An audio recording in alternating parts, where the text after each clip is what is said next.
السلام علیکم ورحمۃ اللہ وبرکاتہ۔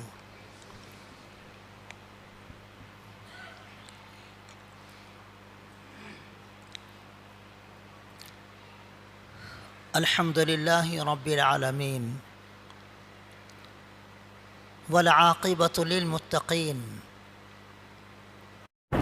والصلاة والسلام علی سید المرسلین وعلى آلہ واصحابہ اجمعین، اما بعد فاعوذ باللہ من الشیطان الرجیم، بسم اللہ الرحمن الرحیم۔ الرجال قوامون على النساء بما فضل الله بعضهم على بعض وبما أنفقوا من أموالهم، فالصالحات قانتات حافظات للغيب بما حفظ الله، واللاتي تخافون نشوزهن فعظوهن واهجروهن في المضاجع واضربوهن، فإن أطعنكم فلا تبغوا عليهن سبيلا، إن الله كان عليا كبيرا، وإن خفتم شقاق بينهما فابعثوا حكما من أهله وحكما من أهلها إن يريدا إصلاحا يوفق الله بينهما إن الله كان عليما خبيرا، واعبدوا الله ولا تشركوا به شيئا وبالوالدين إحسانا وبذي القربى واليتامى والمساكين والجار ذي القربى والجار الجنب والصاحب بالجنب وابن السبيل وما ملكت أيمانكم إن الله لا يحب من كان مختالا فخورا، الذين يبخلون ويأمرون الناس بالبخل ويكتمون ما آتاهم الله من فضله وأعتدنا للكافرين عذابا مهينا، والذين ينفقون أموالهم رئاء الناس ولا يؤمنون بالله ولا باليوم الآخر ومن يكن الشيطان له قرينا فساء قرينا، وماذا عليهم لو آمنوا بالله واليوم الآخر وأنفقوا مما رزقهم الله وكان الله بهم عليما، إن الله لا يظلم مثقال ذرة وإن تك حسنة يضاعفها ويؤت من لدنه أجرا عظيما، فكيف إذا جئنا من كل أمة بشهيد وجئنا بك على هؤلاء شهيدا، يومئذ يود الذين كفروا وعصوا الرسول لو تسوى بهم الأرض ولا يكتمون الله حديثا۔ محترم بھائیو، بزرگو، دوستو، یہ پانچویں پارے کا تیسرا رکوع ہے۔ اس رکوع میں اللہ پاک نے خانگی امور میں میاں بیوی کے ازدواجی تعلقات کے دوران کچھ نشیب و فراز ہونے کے وقت بہت قیمتی ہدایات دی ہیں۔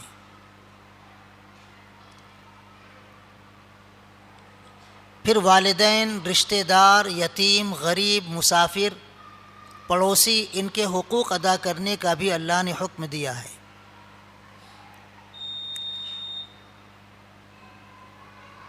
اور پھر تکبر کرنے والوں، کنجوسی کرنے والوں، ریاکاری کرنے والوں اور اللہ اس کے رسول کی نافرمانی کرنے والوں کو بہت سخت تنبیہ کی گئی ہے۔ پھر رکوع کے اخیر میں اللہ نے اپنے عدل و انصاف کو بیان کر کے آخرت کا ایک منظر پیش کیا ہے جس کو حضور اکرم صلی اللہ علیہ وسلم نے ایک صحابی رضی اللہ تعالی عنہ کی زبان سے تلاوت کے دوران سن کر رو پڑے تھے۔ ترجمہ سنیے۔ مرد عورتوں کے حاکم ہیں، نگہبان و نگراں ہیں، اس وجہ سے کہ اللہ نے ان میں سے ایک کو دوسرے پر فضیلت دی ہے، فوقیت دی ہے، اور اس وجہ سے بھی کہ مرد اپنے مال عورتوں پر خرچ کرتے ہیں، لہٰذا جو نیک عورتیں ہیں وہ تو شوہروں کی فرما بردار ہیں، شوہروں کی غیر موجودگی میں اللہ کی حفاظت کی وجہ سے شوہروں کے حقوق کی حفاظت کرنے والی ہیں، لیکن جن عورتوں کی نافرمانی کا تمہیں اندیشہ ہو تو پہلے تم انہیں نصیحت کرو، اگر مان جاتی ہیں تو ٹھیک ہے، اگر نہیں مانتی ہیں تو پھر بستر الگ کر لو، اس پر بھی اگر وہ مان جاتی ہیں تو ٹھیک ہے، اور اگر اس پر بھی وہ نافرمانی سے باز نہ آئے تو تم اعتدال کے ساتھ مار سکتے ہو، لیکن اگر وہ تمہاری فرما بردار ہو جائیں تو پھر ان پر ظلم و زیادتی کرنے کے لیے بہانہ تلاش مت کرو، بے شک اللہ بلند و برتر ہے۔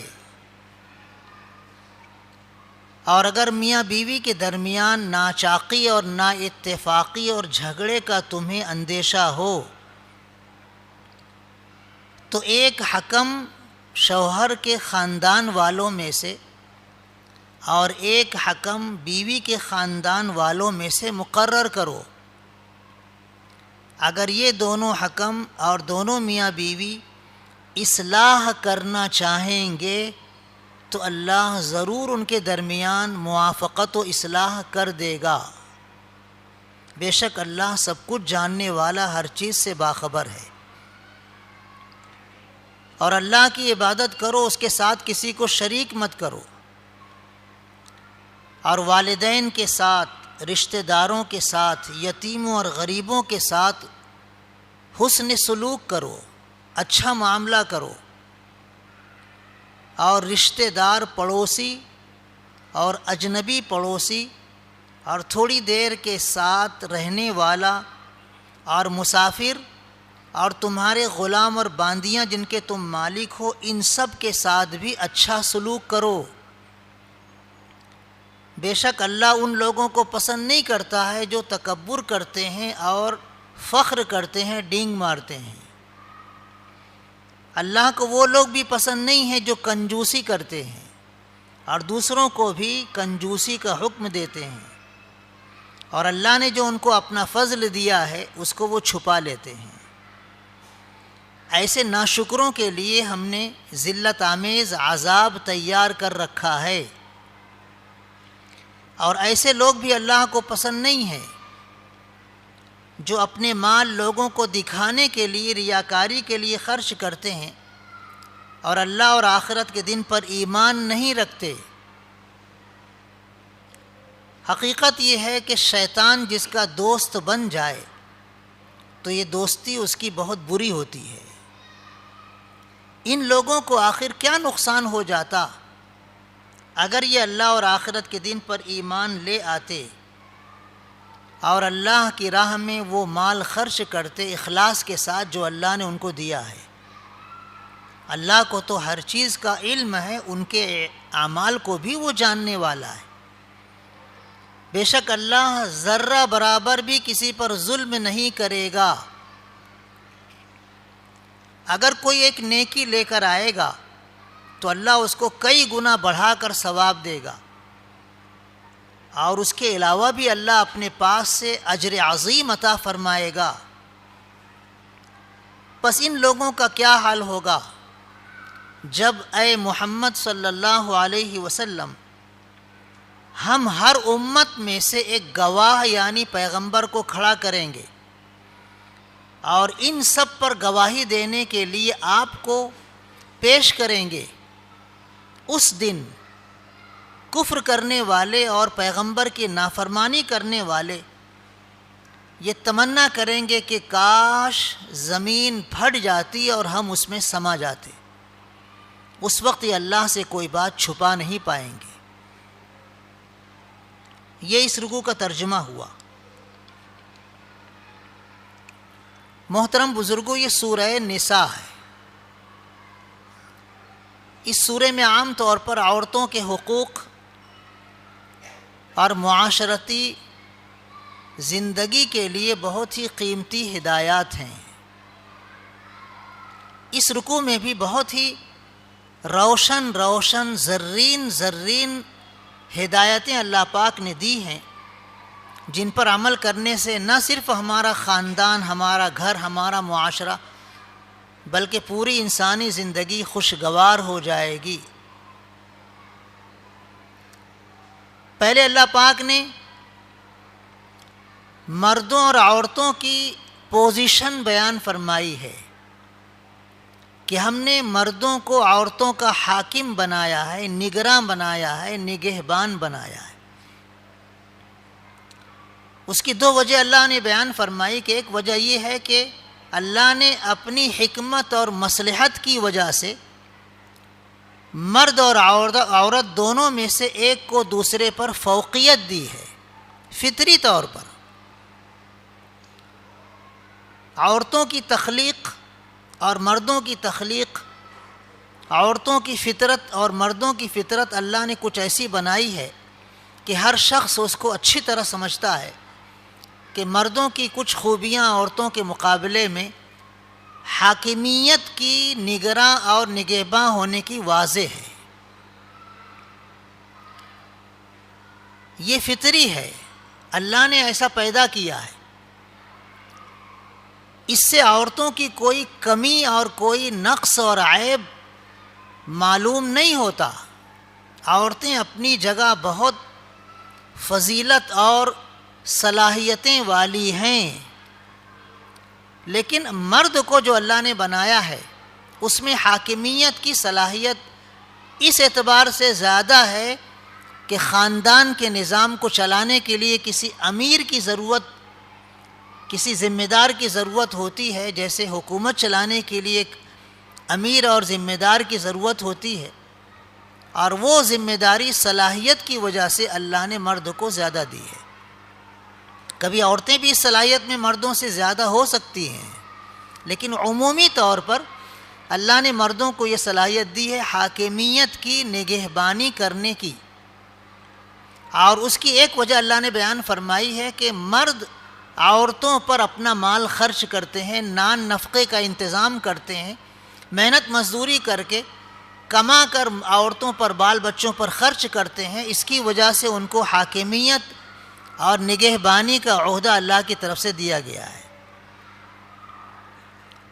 عام طور پر یہی ہوتا ہے، لیکن کہیں کہیں عورتیں بیچاری کام کر کے، محنت مزدوری کر کے گھر چلاتی ہیں.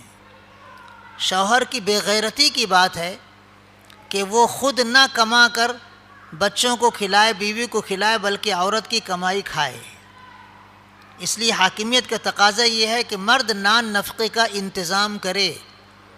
ہاں، اگر کچھ صلاحیتوں کی وجہ سے عورت اس کی مدد کرتی ہے، تعاون کرتی ہے تو اچھی بات ہے، لیکن شریعت کے دائرے میں رہ کر.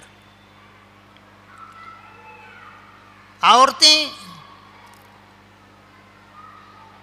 من جانب اللہ جو احکام وصیت کے، وراثت کے اس سے پہلے بیان کیے گئے ہیں، ان میں کچھ تفاوت ہے. مرد کو ڈبل حصہ دیا جاتا ہے، عورت کو سنگل حصہ دیا جاتا ہے. تو ممکن ہے کسی کے ذہن میں یہ بات آئے کہ عورت پر ظلم ہو رہا ہے، اس کو سنگل حصہ دے رہے ہیں اور مرد کو ڈبل دے رہے ہیں. تو یہ ڈبل دینا عورت کی کوئی کمزوری اور اس کا نقصان نہیں ہے، بلکہ عورت تو بہرحال بہتر ہے اس کی جو ذمہ داری ہے اس کو نبھانے کے لیے.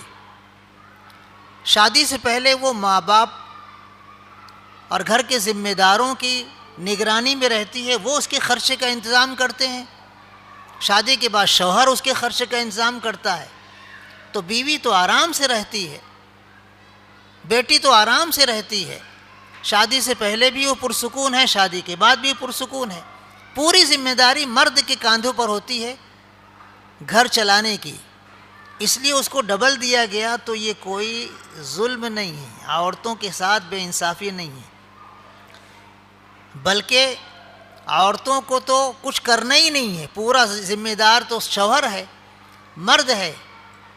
یہ تو آرام سے اپنے گھریلو کام میں مصروف رہتی ہیں، لیکن پھر بھی ان کو سنگل دیا جا رہا ہے، یعنی نصف دیا جا رہا ہے۔ یہ تو بہت بڑا حصہ ان کو دیا گیا۔ اور پھر احادیث میں حضور اکرم صلی اللہ علیہ وسلم نے عورتوں کی جو فضیلتیں بیان کی ہیں وہ تو اتنی زیادہ ہیں کہ عورتیں اپنے آپ کو مردوں سے زیادہ اہم اور افضل سمجھنے لگ جائیں گی۔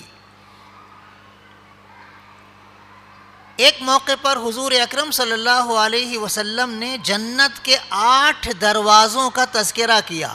جنت کے 8 دروازے ہیں، ایک جہاد کا دروازہ ہے، ایک صدقہ و خیرات کا دروازہ ہے، ایک نماز کا دروازہ ہے، ایک روزے کا دروازہ ہے۔ ایسے 8 دروازے آپ نے بیان فرمائے، اور فرمایا کہ جو جس نیکی کو زیادہ کرے گا جنت کے اس دروازے سے اس کو اندر داخل کرنے کا موقع ملے گا، اور وہ دروازہ اس کو پکارے گا، اے روزے دار ادھر آ، اے نمازی ادھر آ، اے مجاہد ادھر آ۔ ہر نیکی کا دروازہ نیکی کرنے والے کو اپنے اندر سے جنت میں جانے کی صدا دے گا۔ تو حضرت ابوبکر صدیق رضی اللہ تعالیٰ عنہ نے پوچھ لیا کہ اللہ کے رسول، کیا کوئی ایسا بھی ہوگا جس کو جنت کے 8 دروازے بلا رہے ہوں گے، ہمارے اندر سے آؤ، ہمارے اندر سے آؤ، ہمارے اندر سے آؤ، کوئی ایسا ہوگا کیا؟ تو حضور اکرم صلی اللہ علیہ وسلم نے ارشاد فرمایا، مجھے امید ہے اے ابو بکر کہ تم ان لوگوں میں رہو گے جن کو جنت کے 8 دروازے اپنے اندر سے جنت میں بلائیں گے داخل ہونے کے لیے۔ سوچنے کی بات ہے، جنت کے 8 دروازے حضرت ابوبکر صدیق رضی اللہ تعالیٰ عنہ کو اپنے اندر سے جنت میں جانے کی صدا دیں گے۔ اور یہی فضیلت حضور اکرم صلی اللہ علیہ وسلم عورتوں کے لیے ثابت کر رہے ہیں۔ حدیث میں آتا ہے حضور اکرم صلی اللہ علیہ وسلم ارشاد فرماتے ہیں، اگر عورت 5 وقت کی نماز کی پابندی کرے، رمضان کے روزے پابندی سے رکھے، شوہر کی اطاعت کرے، اپنی عفت و پاک دامنی کی حفاظت کرے، تو وہ جنت کے جس دروازے سے چاہے داخل ہو سکتی ہے۔ یہ مقام 8 دروازوں سے جنت میں داخل ہونے کا اختیار عورتوں کو اتنی آسانی سے دیا جا رہا ہے، کتنی بڑی بات ہے۔ کام تھوڑے سے کرنے ہیں، نماز کی پابندی کرنی ہے، رمضان آئے تو رمضان کے روزے کی پابندی کرنی ہے، اپنی عفت و پاک دامنی کو محفوظ رکھنا ہے، بچا کے رکھنا ہے، اور شوہر کی اطاعت کرنا ہے۔ اس رکوع میں اللہ پاک نے نیک عورتوں کی یہی خوبیاں بیان کی ہیں کہ نیک عورتیں شوہروں کی فرما بردار ہوتی ہیں، نافرمانی نہیں کرتی ہیں، لیکن یہ فرما برداری شریعت کے نیک کاموں میں ہونی چاہیے، شریعت کے خلاف نہیں۔ اگر شوہر شریعت کے خلاف حکم دے رہا ہے تو اس کی بات بیوی نہیں مانے گی، وہ نافرمانی نہیں مانی جائے گی۔ تو شوہر کی اطاعت و فرما برداری جائز کاموں میں کرنا، ایسی عورتوں کو صالحات کہا جا رہا ہے، نیک کہا جا رہا ہے۔ اور شوہر کی غیر موجودگی میں، اس کی غیر حاضری میں بیوی اپنی عفت و پاک دامنی کی حفاظت کرے، شوہر کے حقوق یعنی اس کے مال کی حفاظت کرے، اور یہ اللہ کی حفاظت ہی کی وجہ سے اس کو حاصل ہو سکتا ہے۔ تو اللہ پاک نے ایسی عورتوں کی تعریف کی ہے اور ان کو صالحات کہا ہے، نیک عورتیں ہیں۔ حضور اکرم صلی اللہ علیہ وسلم نے ارشاد فرمایا، پوری دنیا متاع ساز و سامان ہے اور دنیا کا بہترین ساز و سامان نیک بیوی ہے۔ نہ زمین، نہ جائیداد، نہ سونا، نہ چاندی، نہ مال، نہ دولت، نہ فرنیچر، کوئی چیز بہترین ساز و سامان نہیں ہے۔ سب سے بہترین ساز و سامان نیک بیوی ہے۔ لیکن نیک بیوی بولیں گے کس کو؟ حضور اکرم صلی اللہ علیہ وسلم نے اس کی خوبیاں بیان کی ہیں کہ نیک بیوی وہ ہے کہ جس کو دیکھ کر تم خوش ہو جاؤ، یعنی اس کی خدمات اتنی زیادہ ہے کہ اس کو دیکھتے ہی شوہر مسکرا پڑے۔ صرف ظاہری شکل و صورت نہیں، اس کی باطنی خوبیاں اتنی ہوں کہ شوہر اس کو دیکھتے ہی خوش ہو جائے۔ نیک بیوی کی دوسری پہچان حضور اکرم صلی اللہ علیہ وسلم نے بیان فرمائی کہ جو شوہر کی اطاعت کرے، یعنی جائز کاموں میں شوہر کی بات مانے۔ تیسری خوبی آپ نے بیان فرمائی کہ شوہر کی غیر موجودگی میں جو اپنی عفت و پاک دامنی کی حفاظت کرے، اور چوتھی خوبی آپ نے بیان فرمائی کہ جو شوہر کے مال کی حفاظت کرے، الگائے نہیں۔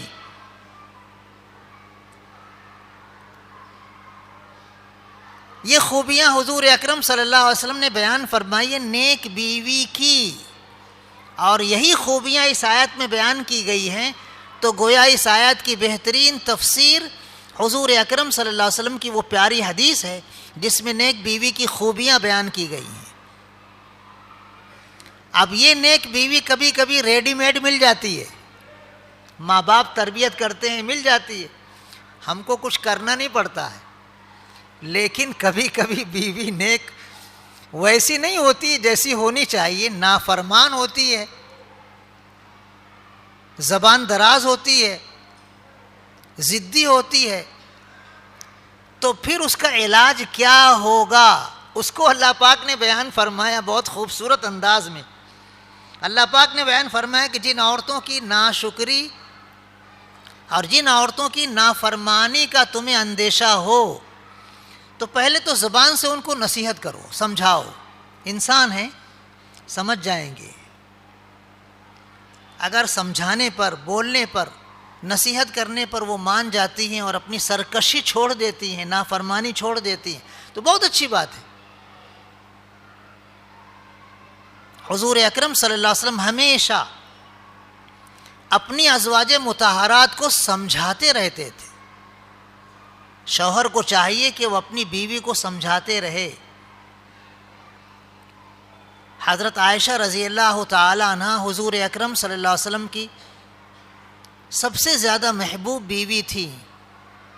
ایک مرتبہ مذاق میں انہوں نے حضرت صفیہ رضی اللہ تعالی عنہا کا عیب بیان کیا، ارے وہ تو چھوٹی سی ہے، ناٹی سی ہے۔ تو حضور اکرم صلی اللہ علیہ وسلم سنجیدہ ہو گئے اور کہنے لگے، عائشہ تم نے اتنی کڑوی بات کہی ہے کہ اگر وہ سمندر میں ملا دی جائے تو پورا سمندر کڑوا ہو جائے گا۔ یہ سمجھانے کی ایک ادا ہے۔ بیوی میں اگر کچھ خامیاں ہیں سمجھاؤ، نصیحت کرو۔ اس کے بعد حضرت عائشہ رضی اللہ تعالیٰ نے کبھی کچھ نہیں کہا۔ تو پہلا مرحلہ ہے بیوی کی نافرمانی کے علاج کے طور پر کہ اس کو سمجھاؤ، نصیحت کرو۔ لیکن اگر وہ نصیحت قبول نہیں کر رہی ہیں، سمجھانے پر سمجھ ان کو نہیں آ رہی، تو پھر دوسرا مرحلہ اللہ پاک نے بیان فرمایا ہے کہ بستر الگ کر لو۔ حضور اکرم صلی اللہ علیہ وسلم ایک مرتبہ اس طرح تنبیہ اپنی بیویوں کو کر چکے ہیں۔ ساری ازواج مطہرات اکٹھی ہو کر آئیں اور کہنے لگی، اللہ کے رسول جتنا خرچہ آپ دیتے ہو ہم کو کھانے پینے کا، اس میں کام چلتا نہیں، اور دو زیادہ دو۔ اب پیغمبر صلی اللہ علیہ وسلم سے بڑھ کر آخرت کا طلبگار کون ہو سکتا ہے؟ اور یہ دنیا چاہ رہی ہیں تو حضور اکرم صلی اللہ علیہ وسلم کو بہت زیادہ غصہ آیا، بہت ناراضگی ہوئی. آپ نے 1 مہینہ بیویوں سے الگ رہنے کی قسم کھا لی، بیویوں سے الگ رہے، بستر الگ کر لیا. یہ نصیحت کے طور پر تھا، تنبیہ کے طور پر تھا، ہلکی پھلکی سزا کے طور پر تھا. 1 مہینہ گزرنے کے بعد پھر قرآن کریم کی آیت مبارکہ نازل ہوئی اور اللہ پاک نے فرمایا کہ اپنی بیویوں سے کہو دنیا چاہیے، آؤ میں تمہیں دنیا دے دیتا ہوں، لیکن پھر تمہارا اور میرا تعلق نہیں رہے گا. اور آخرت چاہتی ہو، اللہ اس کے رسول کو چاہتی ہو تو صبر کرو. اللہ نے کام کرنے والیوں کے لیے آخرت میں بہت عظیم اجر تیار کر رکھا ہے. تو ساری بیویوں نے کہا کہ نہیں، ہم کو آخرت چاہیے، ہم کو اللہ اس کے رسول چاہیے، ہم کو دنیا نہیں چاہیے. یہ بھی بطور علاج کے ہے، بستر الگ کر لو. اگر بستر الگ کرنے سے بیوی سمجھ جاتی ہے، نصیحت حاصل کر لیتی ہے، شوہر کی ناشکری نافرمانی نہیں کرتی ہے، ضد اور ہٹ دھرمی مبتلا نہیں رہتی ہے، بہت اچھی بات ہے. پھر آپس میں رہنے لگ جاؤ. تیسرے مرحلے میں اللہ پاک نے بیان فرمایا کہ اگر وہ بستر الگ کرنے پر بھی سدھرتی نہیں ہے تو اعتدال کے ساتھ مار سکتے ہو.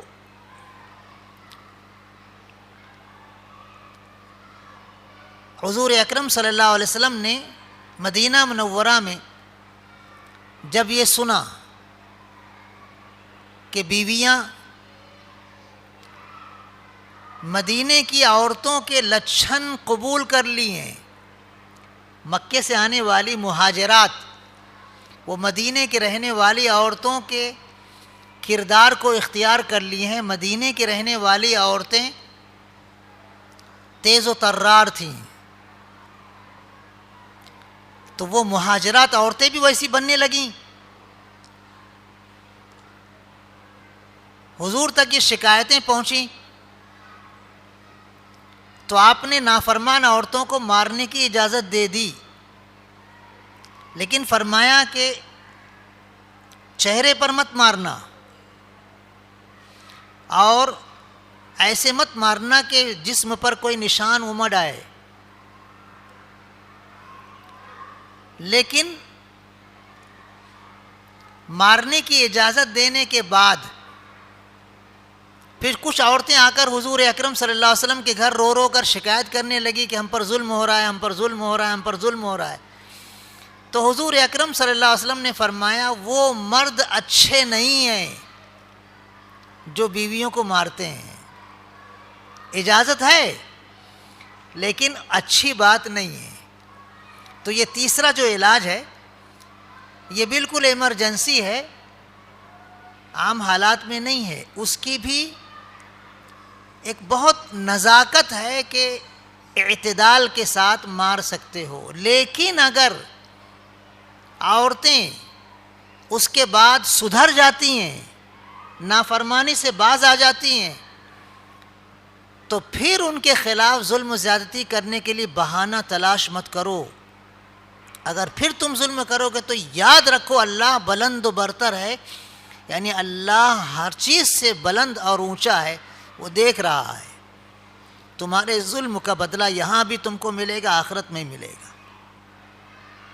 ایک صحابی تھے رضی اللہ تعالیٰ عنہ، وہ اپنے غلام کو مار رہے تھے. پیچھے سے آواز آئی، ان کا نام لے کر حضور نے کہا اے ابو مسعود، ان کا نام ابو مسعود تھا، تم مار رہے ہو اپنے غلام کو. پلٹ کر دیکھے تو حضور اکرم صلی اللہ علیہ وسلم تھے. انہوں نے کہا اللہ کے رسول، میں نے اپنے اس غلام کو آزاد کر دیا جس کو میں مار رہا تھا. تو آپ نے فرمایا اچھا ہوا تم نے آزاد کر دیا، ورنہ یاد رکھو اللہ تمہیں جہنم میں جھونک دیتا. تم ظلم کرتے ہو اپنے ماتحتوں پر، اللہ تم سے زیادہ طاقتور ہے. تم اپنی طاقت کا اظہار کر رہے ہو، اللہ کی طاقت کا تمہیں اندازہ نہیں. اسی کو اللہ پاک نے بیان فرمایا کہ اللہ بلند و برتر ہے، ظلم زیادتی مت کرنا. اس کے بعد آخری مرحلے میں اگر شوہر اور بیوی کے تعلقات کشیدہ ہی ہوں،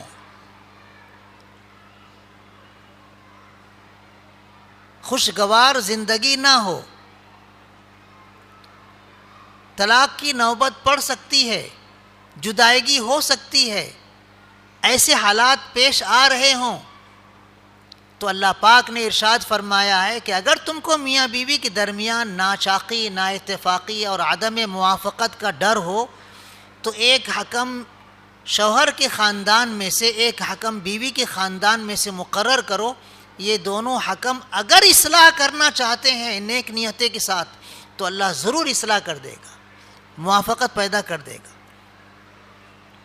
میاں بیوی کے جھگڑے عام طور پر اس وجہ سے دور نہیں ہو پاتے، ختم نہیں ہو پاتے کہ پنچ جو ہوتے ہیں، جو بیچ میں ثالث ہوتے ہیں، حکم ہوتے ہیں، وہ نیک نیتی سے جھگڑے کو ختم کرنا چاہتے ہی نہیں ہیں۔ اگر یہ نیک نیتی سے جھگڑے کو ختم کرنا چاہیں تو اللہ پاک کا وعدہ ہے کہ اللہ ضرور ان میں موافقت پیدا کر دے گا۔ اور میاں بیوی کی ازدواجی زندگی کا خوشگوار ہونا یہ اتنا ضروری ہے کہ گویا حضور اکرم صلی اللہ علیہ وسلم کا یہ مشن ہے۔ اور میاں بیوی کی زندگی کا خوشگوار نہ ہونا، آپس کے تعلقات ٹوٹ جانا، یہ شیطان کا مشن ہے جو وہ ہر گھر میں پیدا کرنا چاہتا ہے۔ تو اللہ نے یہ سارے بہت قیمتی نصائح ہم کو عطا فرمائے، ہدایتیں دی ہیں کہ خانگی امور میں ان پر عمل کرو، خوشگوار زندگی رہے گی۔ اس کے بعد پھر اللہ پاک نے دوسرے حقوق بیان کیے ہیں۔ اللہ پاک نے ارشاد فرمایا کہ اللہ کی عبادت کرو۔ حقوق میں سب سے افضل اور سب سے اعلیٰ درجے کا حق اللہ کا ہے، اور وہ یہ ہے کہ ہم اللہ کی عبادت کریں، اس کے ساتھ کسی کو شریک نہ کریں۔ توحید جس کو کہا جاتا ہے، یہ توحید اگر ہے اور شرک نہیں ہے تو ہم آخرت میں کامیاب رہیں گے، گنہگار رہیں گے، اللہ معاف کر دے گا۔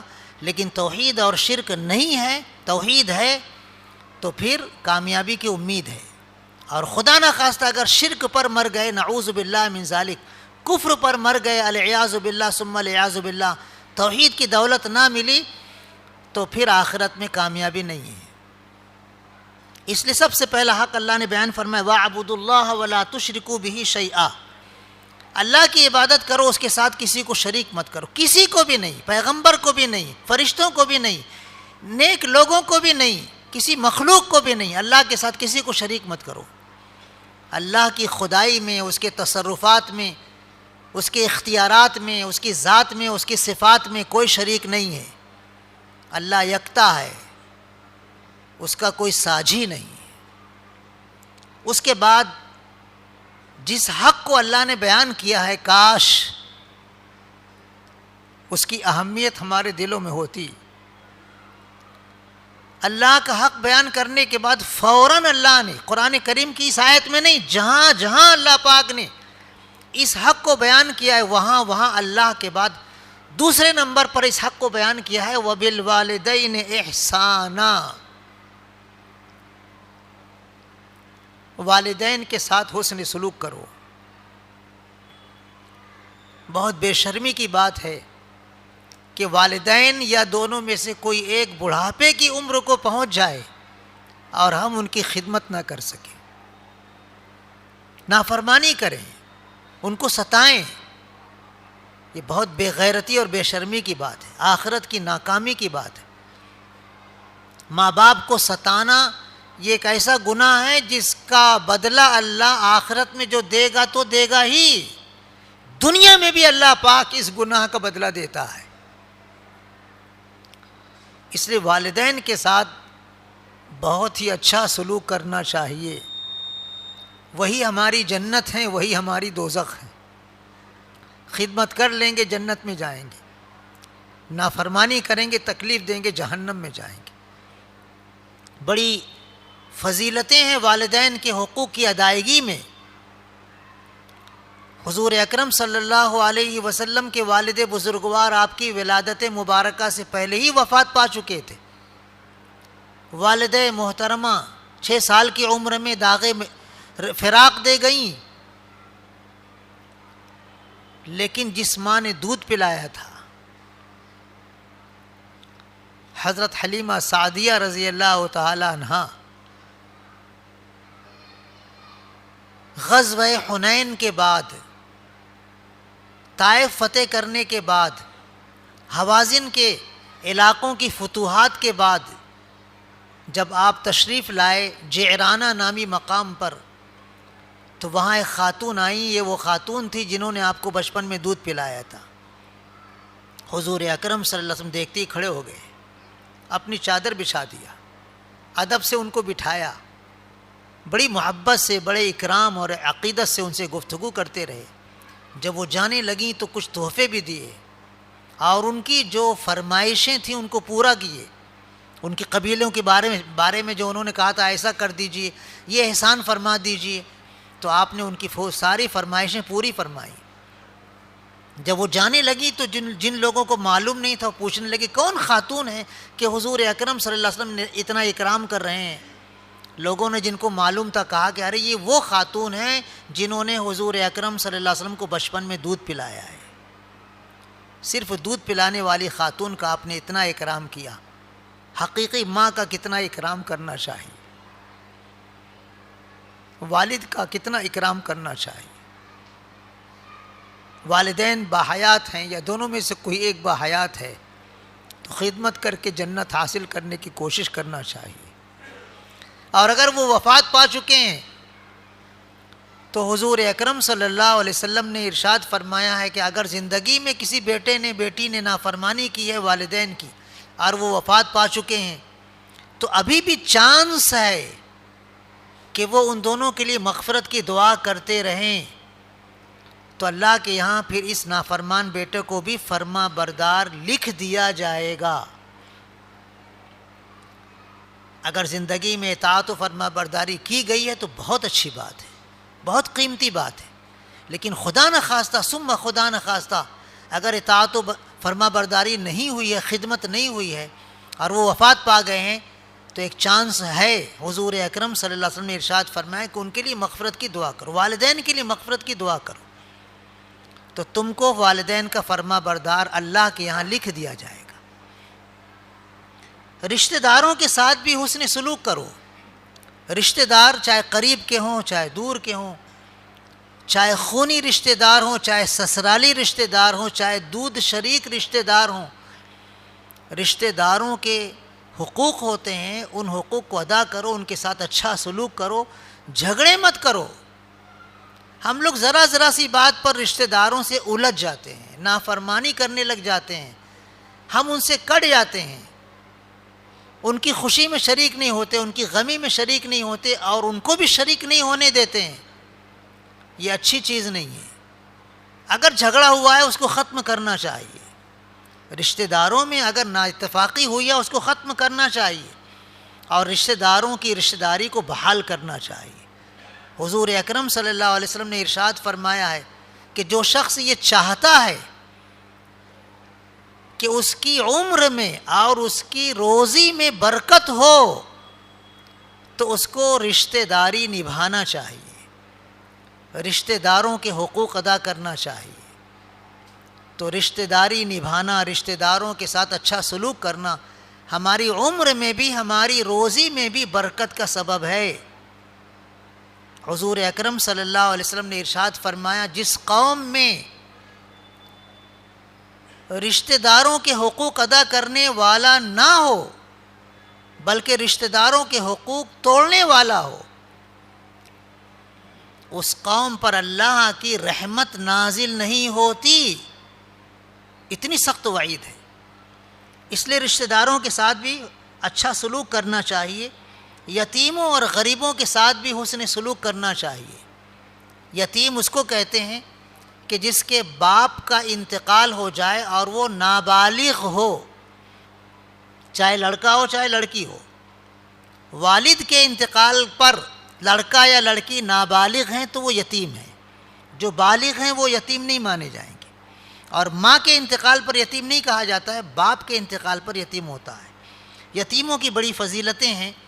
یتیموں کے ساتھ حسن سلوک کرنے پر حضور اکرم صلی اللہ علیہ وسلم نے خوشخبری سنائی ہے کہ میں اور وہ جنت میں اس طرح رہیں گے۔ یتیموں کے ساتھ حسن سلوک کرنے والا، آپ نے شہادت کی انگلی اور بیچ کی انگلی قریب قریب کر کے بتایا، جیسے یہ دو انگلیاں قریب قریب ہیں، ایسے یتیم کے ساتھ حسن سلوک کرنے والا میرے ساتھ جنت میں قریب رہے گا۔ غریبوں کے ساتھ حسن سلوک کرو۔ جو رشتہ دار ہونے کے ساتھ ساتھ پڑوسی ہے، اس کے ساتھ بھی اچھا سلوک کرو۔ کہ دو رشتے ہو گئے، ایک تو رشتہ داری اور ایک پڑوسی ہونا۔ پڑوسی کی بڑی خوبیاں ہیں۔ حضور اکرم صلی اللہ علیہ وسلم ارشاد فرماتے ہیں کہ حضرت جبریل علیہ السلام پڑوسی کے حقوق کی ادائیگی کے لیے اتنی مرتبہ میرے پاس آ کر تاکید کرتے رہے کہ مجھے ایسا لگنے لگا کہ اب پڑوسی کو شاید وراثت میں بھی حصے دار قرار دے دیا جائے گا۔ پڑوسی کے حقوق ہوتے ہیں۔ اگر پڑوسی تکلیف دیتا ہے تو برداشت کر لیجئے، جوابی کارروائی مت کیجئے۔ اگر وہ تکلیف دے گا آپ بھی تکلیف دیں گے، تو وہ ظالم ہوگا آپ بھی ظالم ہو جائیں گے۔ آپ برداشت کیجئے، صبر کیجئے، آپ کو اس کا بدلہ اللہ دنیا میں بھی آخرت میں بھی عطا فرمائے گا۔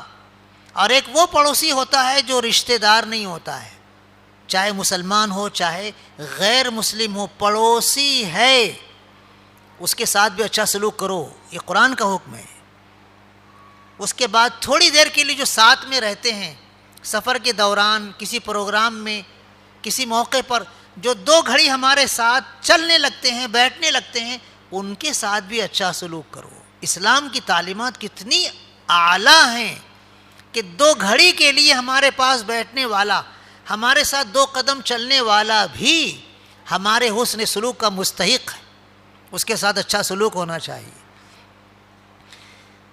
اور مسافروں کے ساتھ اچھا سلوک کرو، اور جو تمہارے ماتحت غلام اور لونڈیاں ہیں ان کے ساتھ بھی اچھا سلوک کرو۔ یہ حقوق کی ادائیگی اللہ نے حکم دے کر بیان فرمایا کہ کرو۔ اب کچھ لوگ نہیں کرتے ہیں تو اس کی کچھ وجوہات اللہ نے بیان کر کے ان کو بہت سخت تنبیہ کی ہے۔ حقوق ادا نہ کرنے کی ایک وجہ ہوتی ہے تکبر کرنا، اپنے آپ کو بڑا سمجھنا۔ اسی وجہ سے جھگڑے ہوتے ہیں، اسی وجہ سے حقوق ادا نہیں ہوتے ہیں کہ آدمی اپنے آپ کو بڑا سمجھتا ہے۔ میں کیوں اس کے سامنے جھکوں؟ میں کیوں اس کو سلام کروں؟ میں کیوں اس کے گھر جاؤں؟ بالکل نہیں، یہ نفسیات انتہائی غلط ہے۔ اللہ ہر بڑائی کا مستحق ہے، ہر بڑائی اللہ ہی کو زیب دیتی ہے۔ اگر کوئی بڑائی اپنے لیے چاہتا ہے تو اللہ اس کو جہنم میں پٹخ دے گا، پھینک دے گا۔ یہ حدیث قدسی ہے، اس لیے تکبر سے اپنے آپ کو بچاؤ۔ اللہ پاک نے فرمایا کہ اللہ ایسے لوگوں کو پسند نہیں کرتا ہے جو تکبر کرتے ہیں، غرور کرتے ہیں، کیونکہ تکبر اور غرور ہی کی وجہ سے حقوق کی ادائیگی میں کمی ہوتی ہے۔ دوسری وجہ حقوق کی ادائیگی کی کنجوسی ہے۔ اللہ پاک نے فرمایا کہ وہ لوگ بھی اللہ کو پسند نہیں ہے جو کنجوسی کرتے ہیں اور دوسروں کو بھی کنجوسی کا حکم دیتے ہیں۔ فیاضی اور سخاوت کرنے والے حقوق میں بھی فیاضی اور سخاوت کرتے ہیں اور حقوق ادا کرتے ہیں، کنجوسی نہیں کرتے ہیں۔ تیسری وجہ اللہ پاک نے بیان فرمایا ریاکاری۔ آدمی خرچ کرتا ہے لوگوں کو دکھانے کے لیے، اللہ کی رضا کے لیے نہیں۔ تو ایسے لوگ ریاکار عام طور پر حقوق ادا نہیں کرتے ہیں، کیونکہ حقوق کی ادائیگی میں ان کو کوئی فائدہ نظر نہیں آتا ہے، کوئی دنیاوی مفاد نظر نہیں آتا ہے۔ ہاں، دکھاوے میں ان کو دنیاوی فائدہ نظر آتا ہے تو وہ اس پر خرچ کرتے ہیں۔ اس پر اللہ پاک نے بیان فرمایا کہ یہ شیطان کے دوست ہیں، اور شیطان کی دوستی بہت بری ہے۔ پھر اللہ پاک نے سمجھاتے ہوئے ارشاد فرمایا کہ یہ لوگ کیوں نہیں اللہ اور آخرت کے دن پر ایمان رکھتے ہیں اور اخلاص کے ساتھ اللہ کی راہ میں اللہ ہی کا دیا ہوا کیوں نہیں خرچ کرتے ہیں، حقوق کو ادا کیوں نہیں کرتے۔ ان کو کرنا چاہیے، اللہ ان کی نیکیوں کو جانتا ہے۔ اور یاد رکھو، اللہ کسی پر ذرہ برابر بھی ظلم نہیں کرے گا۔ ایک نیکی کرو گے اللہ اس کا ثواب کئی گنا بڑھا کر دے گا۔ اللہ کے ہاں قرآن کریم میں نیکی کا ثواب دینے کا قانون یہ بیان کیا گیا ہے کہ کم سے کم ایک نیکی کا ثواب اللہ کے ہاں 10 گنا بڑھا کر دیا جاتا ہے، کم سے کم 10 گنا، ڈبل ٹیبل نہیں، 10 گنا بڑھا کر دیا جاتا ہے۔ اور اللہ جب خوش ہوتا ہے کسی نیک کام کرنے والے سے تو 10 گنا سے زیادہ 70 گنا بڑھا کر، 700 گنا بڑھا کر، اس سے بھی زیادہ جتنا اللہ چاہتا ہے بڑھا کر ثواب دیتا ہے۔ اللہ کے یہاں ظلم نہیں ہے، بلکہ اتنی فیاضی ہے کہ تم اس کا شمار بھی نہیں کر سکتے۔ اللہ پاک نے بیان فرمایا ہے کہ ایک نیکی پر اللہ اتنا دے گا اجر عظیم کہ تمہیں تصور بھی نہیں ہوگا۔ اس کے بعد ایک آیت اللہ پاک نے عجیب و غریب یہاں نازل فرمائی ہے۔ حضرت عبداللہ ابن مسعود رضی اللہ تعالی عنہ فرماتے ہیں کہ ایک مرتبہ مجھے حضور اکرم صلی اللہ علیہ وسلم نے حکم دیا کہ عبداللہ مجھے قرآن پڑھ کر سناؤ۔ میں نے کہا اللہ کے رسول قرآن تو آپ پر نازل ہوتا ہے، آپ ہم کو پڑھ کر سنائیے نا۔ تو آپ نے ارشاد فرمایا کہ مجھے یہ اچھا لگتا ہے کہ میں دوسروں سے قرآن سناؤ۔ تو انہوں نے حضرت عبداللہ ابن مسعود رضی اللہ تعالیٰ عنہ سورہ نساء کی تلاوت شروع کی، شروع سے تلاوت کرتے رہے جب اس آیت پر پہنچے فَكَيْفَ إِذَا جِئْنَا مِن كُلِّ أُمَّةٍ بِشَهِيدٍ، اس وقت کیا حال ہوگا لوگوں کا جب اے محمد صلی اللہ علیہ وسلم ہم ہر امت میں سے گواہ لائیں گے، یعنی پیغمبر کو گواہ بنا کر لائیں گے اس امت کے خلاف جو ایمان نہیں لائی تھی، اور پھر ان سارے گواہوں پر گواہی دینے کے لیے اے محمد صلی اللہ علیہ وسلم آپ کو ہم پیش کریں گے۔ کیا پوزیشن ہوگی؟ اب یہ عبداللہ ابن مسعود رضی اللہ تعالیٰ عنہ سے نگاہ جھکا کر قرآن کی تلاوت کر رہے تھے، سورہ نساء پڑھ رہے تھے، اس آیت پر پہنچے اور یہ آیت مکمل ہوئی تو حضور اکرم صلی اللہ علیہ وسلم فرمایا بس کر عبداللہ بس کر۔ تو کہتے ہیں کہ جب میں نے اپنی نگاہ اٹھا کر دیکھا تو حضور اکرم صلی اللہ علیہ وسلم کی آنکھوں میں آنسو تھے۔ کیوں؟ وہ پوزیشن بہت خطرناک پوزیشن ہوگی جب ہر امت کے خلاف، کفر کرنے والی امت کے خلاف اسی امت کا پیغمبر اللہ کے سامنے گواہی دے گا کہ اے اللہ آپ کا دین میں نے ان تک پہنچا دیا تھا، تو کافر کہیں گے نہیں ہمارے پاس کوئی پیغمبر نہیں آیا تھا۔ اللہ تعالیٰ ان پیغمبروں کے بارے میں اچھی طرح جانتا ہے کہ وہ بالکل سچے ہیں اور وہ اللہ کا دیا ہوا دین ان کی امت تک پہنچا چکے ہیں، لیکن امت انکار کرے گی تو عدالت کا قانون نافذ کرنے کے لیے اللہ پاک ارشاد فرمائے گا انبیاء کرام علیہم الصلاۃ والسلام سے کہ تمہاری امت انکار کر رہی ہے اور تم دعویٰ کر رہے ہو کہ تم نے میرا دین پہنچایا تھا ان تک، تو اب تم اپنے دعوے کی دلیل پیش کرو، گواہ لاؤ گواہ۔